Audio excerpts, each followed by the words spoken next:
a bit of surprise transfer action for you last night. Yeah, so obviously really disappointing news to see that we lose Louis for a little while. Andrew Sirs is someone who I've spoke to on and off for a while now, since he's been without a club.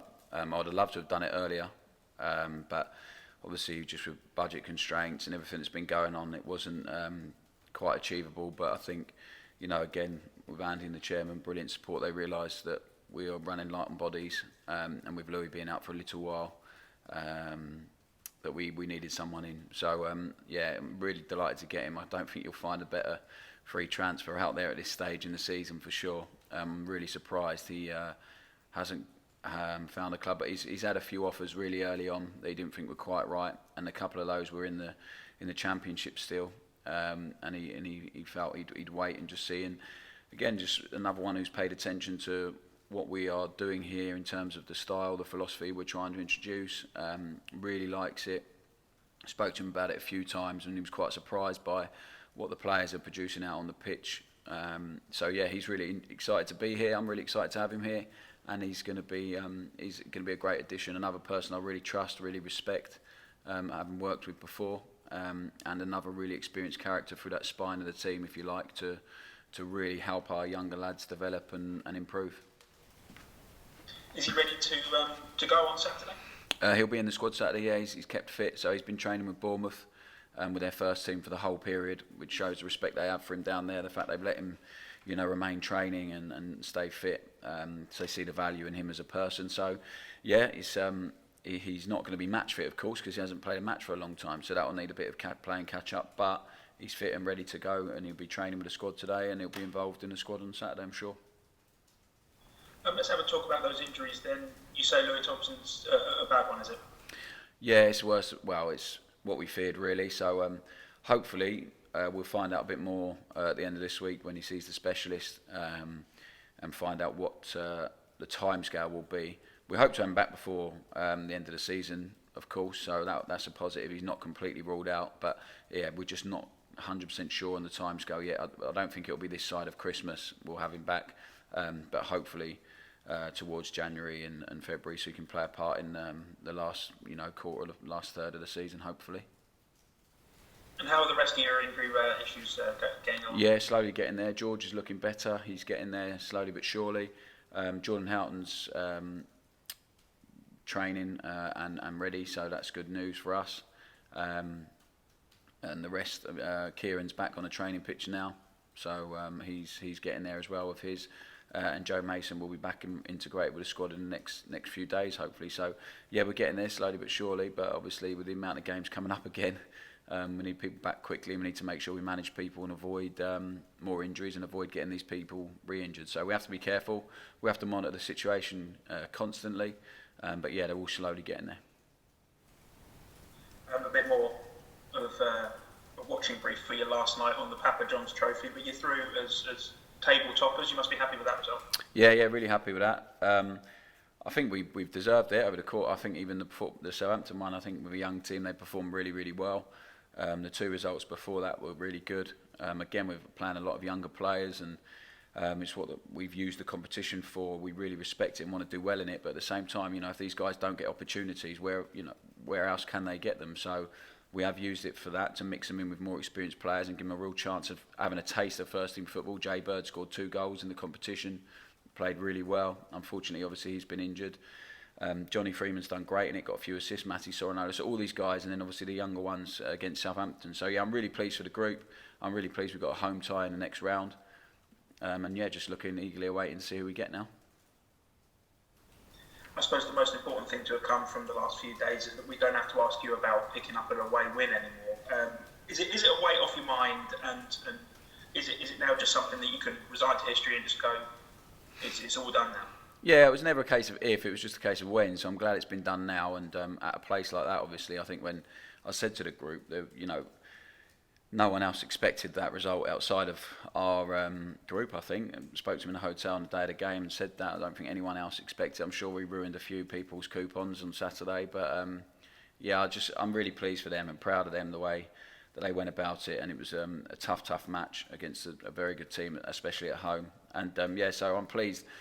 More pleased for them. I didn't have a problem with answering those questions. It was frustrating for us because, as I said, some of the performances have warranted good wins away from home. We haven't quite got them, but I think more for the players. I'm hopeful now we can go away from home and they'll be a little bit more relaxed and a bit less anxious to get that result, and hopefully more away wins will follow, and I'm sure they will. I suppose it was a little bit of a different kind of performance, particularly in the second half, something that we've not really seen from MK Dons, mostly because you have the ball more often than not. And I think that shows a different side to your side's game, doesn't it? Yeah, I think we have to, and I think I'm not surprised by it, but just because the limited amount of shots we've had against us, especially at home. So I think they've shown they can do it at home, and it was a very strong team we had out on Saturday with a lot of the players, Keezy and Cammy and Scotty Frey, all playing together. Louis Thompson, unfortunately, when he got injured, but that helps. I think the work rate of the front three was incredible. We ended up being a bit deeper than we would have liked. There's no doubt about it, and that's something we've looked at and we're trying to avoid again. But you have to also respect we've gone 2-1 up against a team who are expecting to win the game, who are very good at home, very strong home record. They really back themselves, and they've completely played, without. They just went for it. They went a little bit gung ho and committed so many bodies forward. So it's one of them. Do you risk being brave and sticking to trying to do what we were doing? Running the risk of them nicking the ball up high with the amount of bodies they had. And the players have to feel that in the game. I would have loved us to have played more and had more of the ball. But I spoke to Richard during the second half, and he said, we just got to defend properly now, and we'll get a goal on the counter attack, or we'll get a chance, because we felt there was still space to exploit. It was something we spoke about at half time, and we ended up getting that big chance with Scotty, and we didn't quite take it. And if we showed a little bit more composure, we'd have had a few more chances on the counter as well, for sure. But I'm extremely pleased, because I think no one can question the character and resilience of these players. The amount they've had to come back from behind this season is not ideal, but they've done it continuously, and then to do that away from home and to defend for the last half an hour in particular the way they did. And then Fish, when he was called upon twice, was outstanding. So, really, I can't be any more complimentary about them. Really, to say how proud I was about how they defended, not just the defence and the goalkeeper, but as a group, as a team, the connection they had, the work rate, they stuck together. It was brilliant to watch. And keeping up the momentum as well, I suppose, is a massive thing heading into these next 2 home games. Yeah, I think so. I think that's 4 unbeaten now, 8 points in 4, whatever it is. So. Yeah, I think we just got to try and keep rolling to keep that going. I think when you put back-to-back wins together, it makes a big difference. So we need to aim to do that. But I think if you keep picking up points, the way the league is at the minute is still really early on, and you can find yourself in a really different position after 2 or 3 games, and in a week, because of the amount of games that are going. So in a week's time, we could find ourselves in a very different position, and that has to be the opportunity the players have to seize, and we have to try and maintain. So it's going to be a really tough game on Saturday. It's one of the best teams in the league. Obviously, at the minute, you can see that. But again, we've got to try and make sure we impose our own game on them, especially at our stadium, where the boys have been great. We've had really good form. So it's up to us to make sure we continue that, and the players know the areas we feel we need to improve on, and what's really important for Saturday, to make sure we provide that performance and give us a platform to try and win the game. I mean, it is a massive club for League One level, isn't it, Hull, considering where they've been in the last few years? Yeah, I think so. Yeah, of course. It's the same as Sunderland, the same as Ipswich. It's a big league this year. It's a tough league. There's a lot of clubs who will feel they belong to the next tier of the Football League, but they find themselves here for a number of reasons, for different reasons, each individual club, and this is another one of them. And what I would say is they've recruited really well for this level. They've kept hold of some of their top players from the Championship, which is important for anyone. So they've done that really well. And there's an expectation, and sometimes that hurts clubs, and it affects them negatively. But it seems at the minute that they are living up to that expectation of where their supporters expect them to be this season in League One, where their manager expects them to be.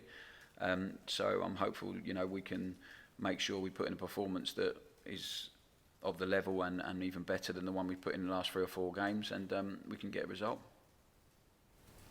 Feels like a long time since the last home league game, doesn't it? And I suppose you'll be relieved not to have to go quite so far to play on Saturday. Yeah, we're looking. I think it was a long journey last weekend, and it was a long week with 3 games in a week, and with the EFL Trophy game as well. So yeah, I'm looking forward to. We love playing here. I think the results have always reflected that.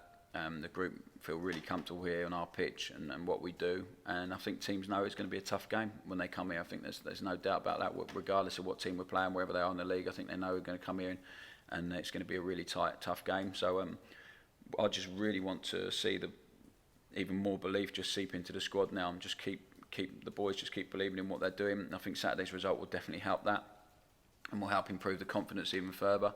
And I think if we're able to keep improving that, the team's capable of competing with anyone in the league, and I think they've gone to prove that. Portsmouth, Ipswich this season, 2 games have dominated Sunderland in a different way, and we win. So these players should have nothing to fear. We're playing against a good team, we respect that, but they should have nothing to fear after that, and hopefully they'll go into the game with that confidence. We're about to talk to Scott Fraser. How massive has he been for you this season? Yeah, he's been great. I think he's frustrated he hasn't scored more goals or got a couple more assists. But again, I think he's been playing catch up after a long pre-season. But I think he's shown everyone what a gifted footballer he is. I think on Saturday in the second half especially, he showed how hard he's willing to work for the team. And sometimes with these players who are so good going forward with the ball, they tend to not be as worried or concerned about the stuff off the ball, or maybe feel they don't need to do it, but he knows he needs to. He does it brilliantly well. He works very, very hard for the team. I'm constantly on his case about certain things that he needs to try and improve to really kick on. But I think we've got an exceptional footballer. I think it's a brilliant signing for the club and for us, and someone again who came because he really believed in what we're trying to do in terms of the identity of the club and the philosophy and the style of football, and he fits it perfectly. So I hope he can continue to grow with us. He needs to keep looking to improve, and I've already said, on a few occasions on his day, he can be up there with anyone in this league. There's no doubt about it. And he's a cool head from 12 yards as well, isn't he? He is, yeah, which is nice, isn't it? So yeah, you always fancy him, definitely. I think, he's had probably a chance a game to score at least. So I think he'll be frustrated he hasn't scored more in normal play. But I think if you want someone to take a penalty for you, then it's definitely going to be that guy. How cool he is, and he just seems unfazed by anything really. Scotty, he's got that sort of mentality. He's desperate to. He's desperate to work his way and improve and to progress and be better as a player. And he said it. He came here because he sees it as an opportunity over the length of his contract to try and get into the Championship with a club playing the way that he wants to play. So I'm just delighted we got him. It took a while, obviously, and I'm really pleased he's with us now. Cheers, Russ. No probs. Russ, earlier this week you participated in the Dons Fans Forum. How important do you think it is that clubs engage with the fan base, particularly considering the current climate? Yeah, it's massive. I'm just really keen to keep the connection the team and we had with the fans last year, which was incredibly strong and a big part of what we were doing. Just really keen to keep that going, because when you're not in the stadium, when you're having to watch it on iFollow or watching it from a distance, it's I think it feels really different, and I think it's really easy to lose a little bit of connection with your club or your team, and you're not going to the games every other week or every week and seeing your mates and doing all that. This plays such a big part in people's lives, so and they play a really big part in what we do. The fans at a football club are the most important people, there's no doubt about it. They'll be here long beyond any player, maybe apart from Dean Lewington, who's here longer than anyone, but they'll be here beyond any player, any manager. So they're so important, and they've been so important to us and what we do. So yeah, I think we've been on about it for a while. I'm really glad we could get it done. There were some great questions, great to see some familiar faces as well, even though it was over Zoom. But I'm really pleased we could get it done, and just try and explain a little bit of what we're trying to do and where we're going, and make them part of the process, really, because they are a big part of it. So I was really pleased to do that, and I think we've got a few more planned and lined up in the coming weeks. And I think I've even been agreed to do a podcast as well, which I look forward to. So all that stuff's really important. It's really, really important to keep them connected with us and what we're doing, and to make sure they know how valued they are by us and appreciated by us. Recently there seems to have been some more talks between clubs and the government about fans returning to stadiums.